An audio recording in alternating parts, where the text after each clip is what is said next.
محمود. رابع ضربة يونس محمود. يونس محمود يا قلبك يا أخي، يا قلبك يا أخي، يا المراوح اللي على قلبك يا أخي، يا هدوءك يا أخي. بهدوء وثقة وتأني أقدام يونس محمود تغني وتعزف لحن عراقي فريد في لقطات الترجيح. ما يعمل دي إلا واحد عنده رصيد، لأن لو ضاعت يا يونس والله لو أي لعيب كرة لعبة زي دي ممكن تخلص عليه.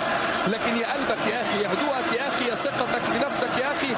بينما نظرات يافعة ونظرات كبيرة للكبار أيضا يونس محمود، وأمام الكبير الحبسي يونس يتقدم. يا سلام يا سلام، يا أجملك يا يونس يا محمود، ما أجملك يا يونس يا محمود. وهذه تذكرنا بلقطة زيدان وبوفون مونديال 2006 في الافتتاح، ما لها إلا هذه الذكرى بنفس الطريقة. حارس كبير ولاعب كبير ويضعها في سقف المرمى، ويا برودك ويا جنونك، يا برودك ويا جنونك. ولكن لما قلنا يا جماعة بأنه مولود داخل منطقة الجزاء، هذه هي القيمة الموجودة، هذا هو السبب وهذا هو العجب في أن يضعها يونس بهذه الطريقة الرائعة. شب مع علي الحبسي، مع علي الحبسي الذي لا يجازف، يعني الحبسي تلعب معاه بكل تركيز ولكن بكل قيمة، بكل ثقة في النفس. هذه الخامسة صعبة جدا. يونس محمود، يونس محمود. 4 إيران 3 العراق. الصورة أمامكم واضحة. آخر كرة في السلسلة الأولى، إشارة التسجيل إن شاء الله، إن شاء الله. يونس محمود، علي رضا حقيقي. يمشي يونس محمود، يونس محمود. يا كبير، يا بانينكا، يا خطير، يا مثير، يا جميل، يا رهيب. سجل هدف للتاريخ وسجل بينالتي للتاريخ. هذه قوة السفاح يونس محمود.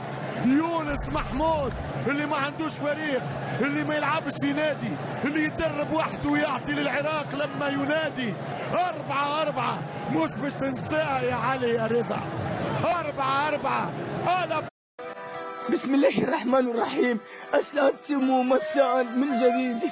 إذا بحثنا من 2003 حتى 2016 فلن نجد رقم 10 يتوليه قائد بكل معنى الكلمة. يونس محمود كان القائد واللواح والسلاح والقاذفة واللهب. هو من أتى ببسمة مستحيلة منذ 42 سنة لن يأتون بها إلى الرافدين. جلسا سعيد الغيرة فلا حسن لن يأتي بكأس آسيا إلا البطل أبو الغيرة. يونس سجل هدف لا يصد ولا يرد برأسية عراقية خالص صغيرة شيعية في مرمى السعودية، وكان هدف إلى التاريخ. الآن يبعدونه اليوم. الله صح إذا قال ذلك الحاكم.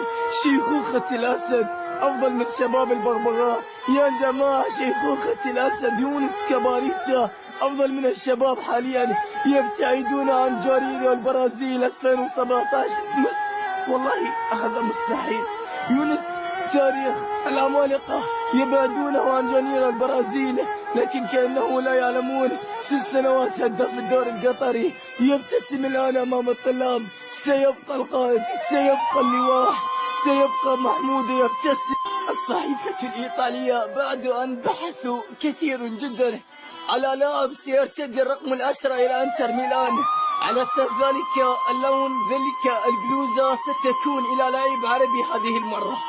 بحثوا بين الأسماء عبر الكمبيوترات والدولات، وصلوا إلى ياسر القحطاني فتعدوه، وصلوا إلى اسماعيل مطر فتعدوه، وصلوا إلى مرغد الزين فتعدوه، وصلوا إلى لاعبة كبار فتعدوه، وصلوا إلى تيسير الجاسم أيضا تعدوه، وصلوا إلى سيد محمد عدنان أيضا لن يقبلون عليه. لكن قال لهم بوفون: أنا في يوم من الأيام رأيت عبر شريط التلفاز هناك لاعب عراقي سجل هدف الحسام، هدف الانتصار إلى العراق. يدع يونس محمود،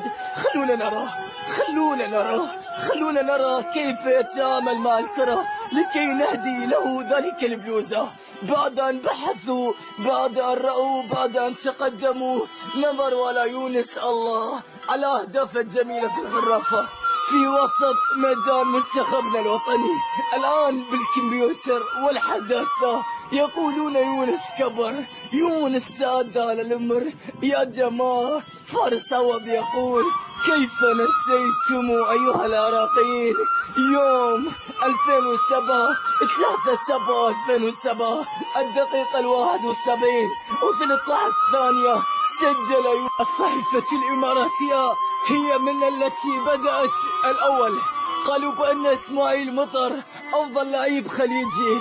هناك من قال في الصحيفة القطرية قال بأن بلال محمد أفضل مدافع في الدوري القطري، ولكن هناك من قال بأن إبراهيم خلفان إبراهيم أفضل لاعب أيضا يتواجد على مستوى القارة الآسيوية. لكن نحن لا نتكلم. عشاق يونس محمود ما نبي الآن لحد الآن ساكتين، ما نبي إلا نتكلم.